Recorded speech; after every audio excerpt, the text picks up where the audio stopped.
बहादुर राजा और भूत। एक बार की बात है, घने जादुई जंगलों से घिरे एक विशाल राज्य के बीचों बीच राजेंद्र नाम का एक बुद्धिमान और बहादुर राजा रहता था। उसका राज्य, जिसे आर्यनगर के नाम से जाना जाता था, समृद्ध और शांतिपूर्ण था, लेकिन ऐसा कहा जाता था कि एक अंधेरी आत्मा, एक भूत जंगल के किनारे पर परित्यक्त महल को परेशान करती थी। सालों तक जो यात्री उस भयानक जगह के बहुत करीब गए, वे कभी वापस नहीं लौटे और इसे छाया के महल के रूप में जाना जाने लगा। हालांकि राजा राजेंद्र निडर थे, लेकिन उन्होंने हमेशा महल से दूरी बनाए रखी। अपने लिए डर से नहीं, बल्कि इसलिए कि उन्हें अपने लोगों के प्रति जिम्मेदारी थी। उनका मुख्य ध्यान आर्यनगर की सुरक्षा और समृद्धि सुनिश्चित करने पर था। हालांकि जैसे जैसे समय बीतता गया, भूत की अफवाहें तेज होती गईं। कहा जाता है कि यह प्राणी एक दुष्ट आत्मा थी जो बहुत करीब आने वालों की जीवन शक्ति चुरा सकती थी, उनकी आत्माओं को हमेशा के लिए फंसा सकती थी। राज्य की परिषद चिंतित हो गई।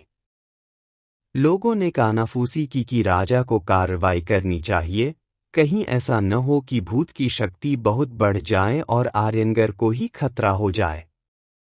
एक शाम, जब राजेंद्र अपने करीबी सलाहकारों के साथ बैठे थे, एक शाही दूत कमरे में घुस आया। महाराज, उसने चौंकते हुए कहा, गांव का एक छोटा लड़का लापता हो गया है। उसके दोस्तों का दावा है कि वह जंगल में छाया के महल की ओर चला गया है। राजा का चेहरा दृढ़ संकल्प से कठोर हो गया। मेरा घोड़ा तैयार करो, उसने आदेश दिया। मैं लड़के को वापस लाऊंगा। सलाहकारों ने उससे पुनर्विचार करने की विनती की। महाराज, महल शापित है। हमें सैनिक भेजने चाहिए या ऋषियों से सलाह लेनी चाहिए।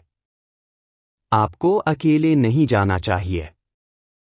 लेकिन राजेंद्र हिचकिचाहट के नहीं, बल्कि कार्रवाई के राजा थे।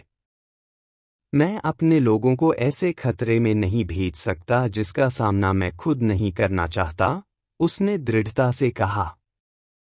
यह मेरा राज्य है और इसके लोग मेरी जिम्मेदारी हैं। और इसलिए अपनी भरोसेमंद तलवार और एक छोटी लालटेन से लैस राजा राजेंद्र अकेले अंधेरे जंगल में चले गए। रात में कोहरा छाया हुआ था और ऊंचे ऊंचे पेड़ों की लंबी परछाइयां थीं, मानो मुड़ी हुई भुजाएं उसे घोड़े से छीनने के लिए आगे बढ़ रही हों। वह जितना आगे बढ़ता गया, जंगल उतना ही शांत होता गया, यहाँ तक कि झिंगुरों की चहचहाहट और पत्तों की सरसराहट भी गायब हो गई। आखिरकार वह छाया के महल के द्वार पर पहुंच गया। एक बार की भव्य संरचना अब ढह रही थी, बेलों और सड़न ने उसे अपने कब्जे में ले लिया था। इसके चारों ओर की हवा ठंडी और स्थिर थी, एक अप्राकृतिक सन्नाटा था जो ध्वनि को निगलता हुआ प्रतीत हो रहा था। अपने घोड़े से उतरकर राजा महल में दाखिल हुआ, उसकी लालटेन पत्थर की दीवारों पर टिमटिमाती रोशनी डाल रही थी। अंदर महल लंबे, संकीर्ण गलियारों की भूल भुलैया थी, जिनमें से प्रत्येक पिछले से अधिक उजाड़ था। वह महल के इतिहास के भार को अपने ऊपर दबाता हुआ महसूस कर सकता था, सदियों की भूली हुई कहानियां, खोई हुई आत्माएं और अंधेरा। जैसे जैसे वह अंदर गया, तापमान गिरता गया।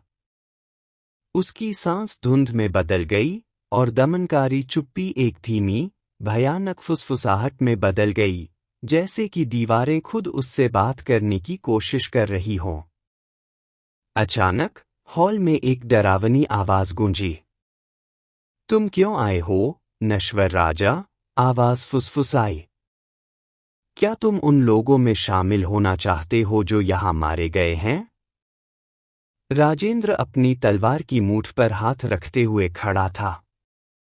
मैं उस लड़के के लिए आया हूं जिसे तुमने ले लिया है, उसने पुकारा।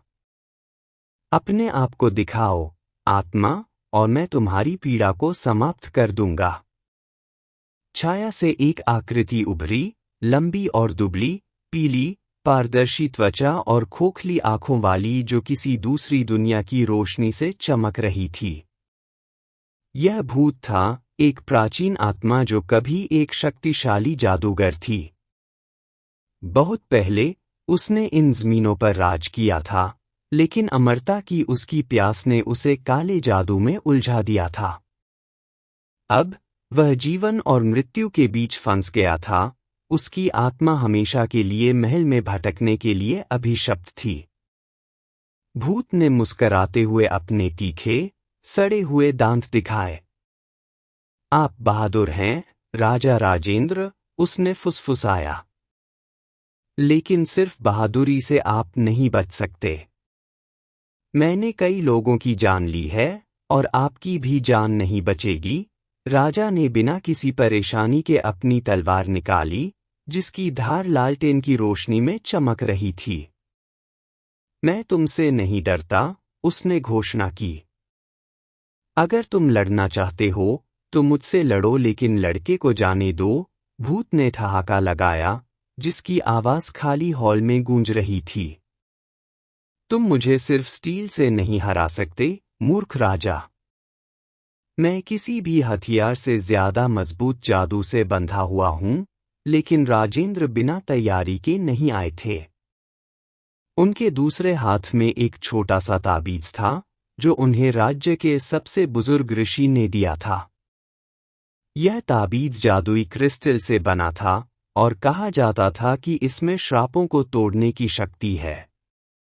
मुझे तुम्हें हराने की जरूरत नहीं है, राजा ने शांति से ताबीज उठाते हुए कहा। मुझे बस तुम्हें उस अभिशाप से मुक्त करना है जो तुम्हें यहां बांधे हुए है। जैसे ही ताबीज चमकने लगा, भूत की आंखें डर से चौड़ी हो गईं। नहीं, तुम नहीं समझ रहे हो, वह चिल्लाया, रोशनी से दूर हटते हुए। अगर तुम मुझे मुक्त करोगे तो मैं अपनी बची हुई आत्मा भी खो दूंगा। मैं शून्य में विलीन हो जाऊंगा। लेकिन राजा राजेंद्र दृढ़ निश्चयी थे। तुमने निर्दोषों को बहुत समय तक सताया है। अब समय आ गया है कि तुम शांति पाओ। ऐसा करते हुए उसने ताबीज को आगे बढ़ाया। उसकी रोशनी तेज होती गई और पूरा महल उसकी चमक में नहा गया। भूत चीख उठा, सदियों के दर्द और पछतावे से भरी आवाज, जैसे जैसे उसका रूप बिखरने लगा। दीवारों से चिपकी छायाएं पिघल गईं और महल का दमनकारी भार हट गया। इसके बाद की खामोशी में राजेंद्र ने एक धीमी चीख सुनी। उसने मुड़कर देखा कि लड़का कमरे के एक कोने में बेहोश पड़ा था, लेकिन उसे कोई चोट नहीं आई थी। राजा उसके पास गया और उसे धीरे से उठाया। जब वह लड़के को अब शांत महल से वापस ले गया, तो राजेंद्र ने महसूस किया कि उसके ऊपर शांति छा गई है। अभिशाप टूट गया था, भूत चला गया था और छायाओं का महल अब नहीं रहा। जब राजा लड़के के साथ आर्यनगर लौटा, तो लोग खुशी से झूम उठे। राजेंद्र ने एक बार फिर अपनी बहादुरी साबित कर दी थी, लेकिन इससे भी महत्वपूर्ण बात यह थी कि उसने दिखाया था कि सबसे अंधकार में आत्मा भी अपने दुख से मुक्त हो सकती है।